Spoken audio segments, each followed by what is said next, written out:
Zolpidem é um remédio poderoso para o controle, para o combate à insônia. Talvez você conheça ele pelo nome genérico, Zolpidem, talvez por alguma marca, como por exemplo, Maria Fernanda vai ler as diversas marcas que a gente tem hoje no mercado. A gente tem o Chunox, que é o referência. O Pats, que é o referência do sublingual. Mas temos Izoi, Lioran, Lune, Noctiden, Nuit Flash, o Pats, que você já falou, Pidezote, Prompt, Repouso, Turno, Zolfast, Zolpaz, Zolp, Zilinox e por aí vai. Muito bem. Pois é, esse tanto de marca e sendo um remédio tão bom, tão poderoso para o controle da insônia, mas surge uma grande questão. Será que ele vicia? É o tema do vídeo, não perca que tá ótimo.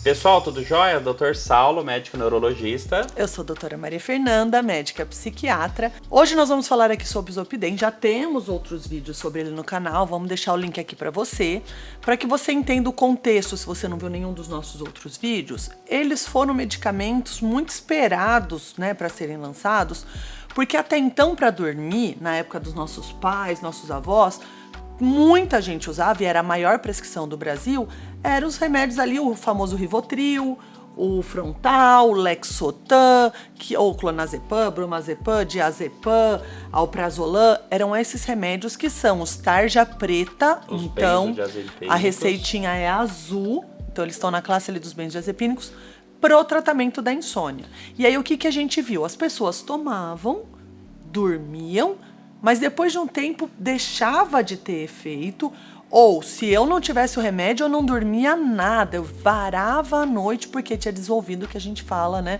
da dependência ou então da tolerância quando perdi o efeito. Então modificaram a molécula dos benzodiazepínicos, criando o inaugurador do que a gente chama hoje de droga Z, que é o Zolpidem.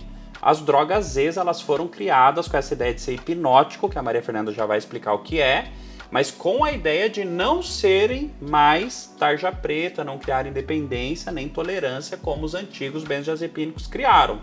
Mas será que isso deu certo?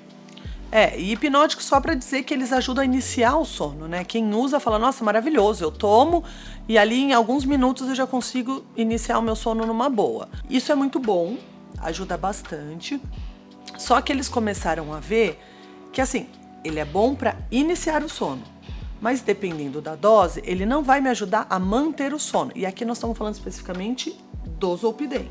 Existem as versões, né? Tem o Zolpidem de forma normal, que ele faz ação em torno de 30 a 40 minutos, as versões sublinguais que fazem ação em 15, 20 minutos.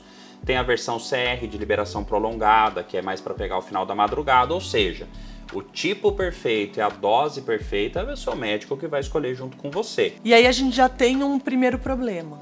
Por quê? A grande maioria, apesar de ter o de liberação controlada, a grande maioria dos Zolpidens que a gente encontra para vender é o clássico. Mesmo sendo sublingual, ele vai ter uma meia-vida aí de 3, 4, 6 horas.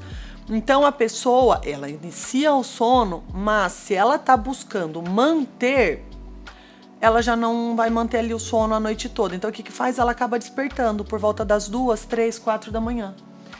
E aí o que ela faz? Putz, vou tomar mais um. Deixa eu tomar mais um que vai me ajudar a dormir melhor. Esse tomar mais um, gente, o problema dele está vinculado estritamente ao uso indiscriminado ou sem a orientação médica. De novo, o Zolpidem, ele é um ótimo medicamento, se bem utilizado e com a ajuda de um médico. Então não adianta pegar da vizinha, comprar no mercado negro, usar porque a mãe tá usando e deu certo, ou aumentar por conta própria. Exato. É esse o grande risco dele. A gente tem que usar o que o médico orientou e prescreveu, porque senão o que vai acontecer, Sal?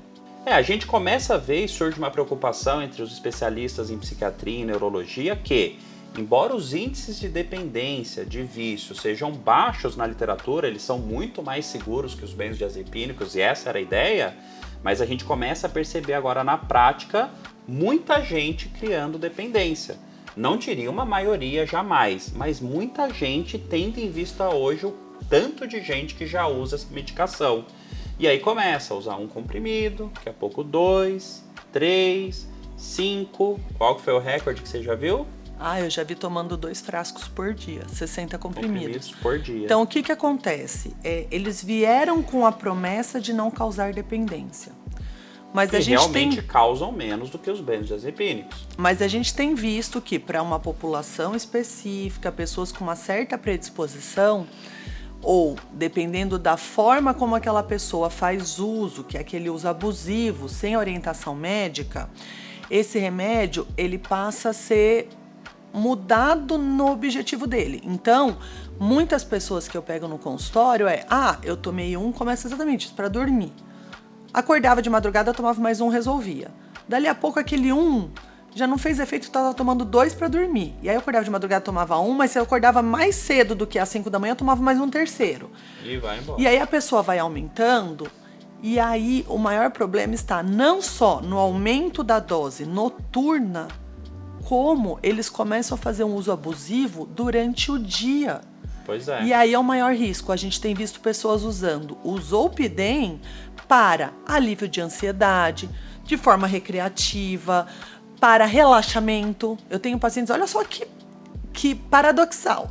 É um remédio que serve para dormir, para a pessoa relaxar, e a pessoa fala, não, eu preciso porque senão eu não consigo me concentrar e seguir meu dia. Tamanha a dependência da pessoa. Né? Como se fosse um ansiolítico. Então lembrar de novo, hein? Não, a gente não está falando aqui da maioria, existiu toda uma demonização do Zolpidem, né? Em reportagem que saiu na grande mídia atualmente, falando da questão do sonambulismo, da perda de memória, né? Das amnésias ali, e não é o ponto esse vídeo, né? Eles porque são ele bons, é um remédio bom se bem usado. Exato. E se bem, né, seguido pelo médico. Agora, para essas pessoas que escorregam nessa questão da dependência, isso se tornou muito preocupante. A ponto, né, de terem já pacientes que têm que ser internados para desintoxicar do Zolpidem. Então é um risco a mais para a gente considerar nessa balança, né, risco-benefício. E você não deve jamais, né, toma muito cuidado, não levar para o seu médico essas temáticas. Porque às vezes é isso, né, o farmacêutico liberou uma caixinha a mais, tô tomando uma a mais, vou nem falar para o médico. Senão o médico vai querer mudar e ele é muito bom. Hoje existem muitos remédios bacanas para controle de insônia. Existem medidas comportamentais, não medicamentosas, ou seja, o médico ele consegue te ajudar de várias outras formas. Se não for o Zolpidem o ideal, vai ter outras opções saudáveis para ajudar você a manter um sono de qualidade. E o que atrapalha é a automedicação, gente. A maior parte dos pacientes que eu pego em uso de Zolpidem já chegam até mim tomando. Eu peguei da mãe, eu peguei do vizinho, alguém indicou, alguém fez. Às vezes até um colega médico indicou, fez a receita, mas não orientou corretamente a forma de ser utilizado. E aí esse paciente chega aqui já usando um monte de remédio, tomando um monte de comprimido, tá bom? Se você se encontra nessa fase, poxa, Maria Fernanda, tarde demais.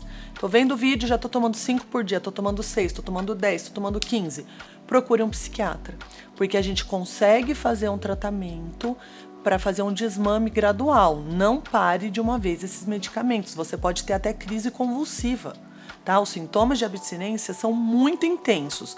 Então, quando a gente vai fazer o esquema de desmame dessas medicações, ele tem que ser feito lento e com acompanhamento médico. Então, não deixe de buscar um psiquiatra. A gente faz isso com todo cuidado lá no consultório. E se você sofre de insônia, lembrar que vale a pena buscar um médico psiquiatra ou um médico neurologista, que são as duas especialidades com mais afinidade em tratamentos de distúrbios do sono, através do uso de medicações quando necessário. Esperamos que tenha gostado do vídeo. Muito obrigado pela tua audiência, por estar conosco aqui. A gente gosta demais de ter vocês aqui. Um grande abraço, até o próximo.